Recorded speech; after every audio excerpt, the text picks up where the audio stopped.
Sampai sekarang ini informasi berkaitan dengan dentuman apa yang sampai terdengar di Jakarta, Jabodetabek dan sampai bahkan ke Jawa Barat. Dentuman apa? BMKG pun belum bisa memberikan jawaban apa. Yang pasti itu bukan dari Gunung Anak Krakatau yang melakukan aktivitasnya di Selat Sunda.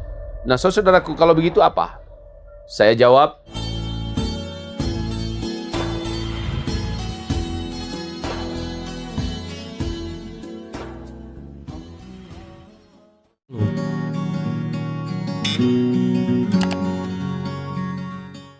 saudara-saudaraku, kemarin ada 4 gunung berapi di Indonesia yang aktif secara serentak dan memberikan erupsi serta memberikan ledakan.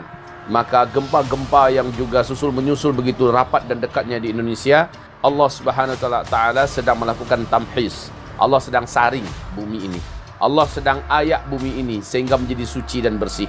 Allah Subhanahu wa taala sedang melakukan pembersihan. Saudaraku yang kami muliakan, bagi kita sampai sekarang ini informasi berkaitan dengan dentuman apa yang sampai terdengar di Jakarta, Jabodetabek dan sampai bahkan ke Jawa Barat. Dentuman apa? BMKG pun belum bisa memberikan jawaban apa. Yang pasti itu bukan dari Gunung Anak Krakatau yang melakukan aktivitasnya di Selat Sunda. Nah, saudaraku, kalau begitu apa? Saya jawab, Allahu a'lam. Orang para pakar dan ahlinya saja tidak tahu, apalagi kita. Ya sudahlah, tidak usah kita berspekulasi, berandai-andai lalu mencoba memperkirakan sesuatu yang kita sendiri tidak punya ilmunya. Tetapi kalau Anda mau tahu, saudara mau tahu, sahabat-sahabatku mau tahu, bahwa dentuman di akhir zaman yang disebut oleh Allah dengan sebutan Al-Batsyatul Kubra, Yauma nabtishul batsyatal kubra, kata Allah, pada hari itu nanti kami akan hantamkan untuk bumi sebuah hantaman yang sangat besar dari langit. Yauma nabtishul batsyatal kubra. Hantaman itu akan terjadi di malam hari, menggelegar di langit, ya. Standar malam hari bukanlah standar Indonesia. Standar malam hari bukanlah standar Eropa, tapi standar malam hari adalah standar negeri Jazirah Arabia. Di malam hari di sana. Silakan kita perbandingkan saja dengan kita. Kita ada perbedaan 4 jam dengan mereka. Terjadi hantaman besar. Nah, hantaman itu nanti akan didengarkan oleh orang seluruh Jazirah Arabiah, dan kalau seandainya media ini masih bisa memberitakan, maka seluruh media dunia akan ikut memberitakan. Hantaman besar. Ada 2 hantaman besar, ya. Satu hantaman besar menuju tanda-tanda besar kiamat. Ada satu hantaman besar kepada kiamat. Kiamat itu sendiri. Jadi, saudara-saudaraku yang kami muliakan, pada hari hantaman terjadinya kiamat, anak kecil, bahkan anak bayi pun ditinggalkan oleh ibunya yang sedang menyusukannya. Anak-anak kecil yang masih usia 2 tahun, 3 tahun pun langsung beruban saking dahsyatnya hantaman itu. Tetapi hantaman menuju tanda-tanda besar kiamat tidak demikian. Hantaman itu akan menimbulkan dukhan, akan menimbulkan bumi gelap gulita 40 hari 40 malam, karena hantaman tersebut akan menabrak bumi, kemudian menjadikan bumi ini gelap gulita karena partikel-partikel bumi membumbung ke angkasa dan menutupi bumi dengan sangat cepat. Saudara-saudaraku yang kami muliakan, saat itu manusia memang benar-benar seperti di dalam perut ikan. Kondisi Nabi Yunus terulang kepada manusia. Hanya saja bagi orang-orang beriman, kondisi Nabi Yunus tersebut tentu saja perlu dihidupkan kembali. Bagaimana kiat dan cara Nabi Yunus yang diceritakan oleh Rasulullah SAW, diabadikan oleh Allah di dalam Al-Quran, tentang bagaimana cara amalan dan kiat-kiat Nabi Yunus sehingga dia selamat melewati 40 hari 40 malam di dalam perut ikan tersebut. Walaupun hamba-hamba Allah, ada pendapat para ahli tafsir yang mengatakan lamanya Nabi Yunus dalam perut ikan itu adalah 1 minggu. Ada yang mengatakan 12 hari, ada yang mengatakan 20 hari, dan ada yang mengatakan 40 hari. Lamanya Nabi Yunus dalam perut ikan itu kita serahkan ilmu pastinya kepada Allah. Tetapi 1 menit saja kita tidak menemukan udara untuk kita hirup. 1 jam saja kita tidak bisa bernafas. Saya bertanya, mampu tidak kita melanjutkan hidup ini? Jawabannya cepat saja, tidak, pasti mati. Tidak ada oksigen. Bagaimana kita akan bisa melanjutkan hidup tanpa nafas yang bisa kita bernafas dengannya?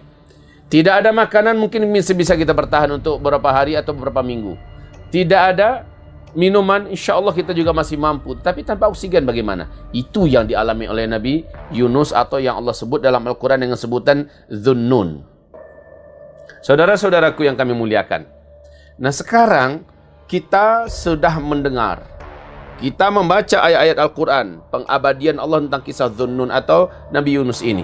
Dan kita mendengarkan dalam hadis sahih Imam Muslim dari Rasulullah sallallahu alaihi wasallam bahwa siapapun yang hidupnya ditimpa oleh bencana yang mengerikan, yang bisa menyebabkan kematiannya, yang bisa menyebabkan kehancurannya, yang bisa membinasakan segala-galanya, datang kepadanya bencana tersebut, lalu dia berdoa kepada Allah dengan doanya Dhunnun, dengan doanya Nabi Allah Yunus dalam perut ikan. Apabila dia membaca itu, lalu dia berdoa dengan itu, Allah pasti akan melepaskannya. Allah pasti akan membebaskannya. Inilah yang dibaca zikir-zikir, di mana Rasulullah SAW mengatakan makan minum kalian pada masa itu hanyalah zikir. Zikir. Dan yang bisa melepaskan kita dari segala macam karbun dan bala yang ada di muka bumi ini juga adalah zikir, dan zikirnya zikir Nabi Yunus alaihi salam. Baik, semoga apa yang kami sampaikan ini diingatlah kuat, diingatlah selama-lamanya untuk bisa kita terapkan, kita amalkan. Demi Allah yang berbicara, saya sendiri sudah beberapa kali mengalami kejadian yang hebat dan besar dalam hidup ini. Demi Allah, saya sendiri merasakan itu.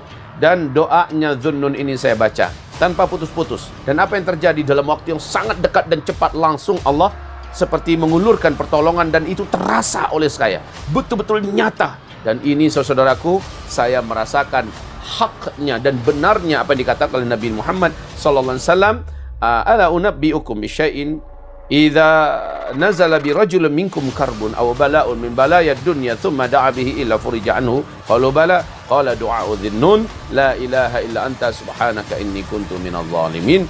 Inilah sabda Nabi sallallahu alaihi wasallam. Maukah kalian aku ajarkan amalan yang bila kalian mengamalkan amalan ini, pasti semua bencana yang menimpa kalian, semua petaka dan musibah yang bisa merenggut nyawa kalian dan bisa menghancurkan kalian dengan sehancur-hancurnya, tapi kalian membaca ini, kalian mengamalkan ini, dan kalian berdoa setelah itu, ya, dengan ini, maka Allah pasti akan lepaskan kalian. Allah pasti akan hibur kalian. Allah pasti akan tolong kalian. Allah pasti akan selamatkan kalian. Mau tidak, kata Rasul? Para sahabat menyambut, qalu bala.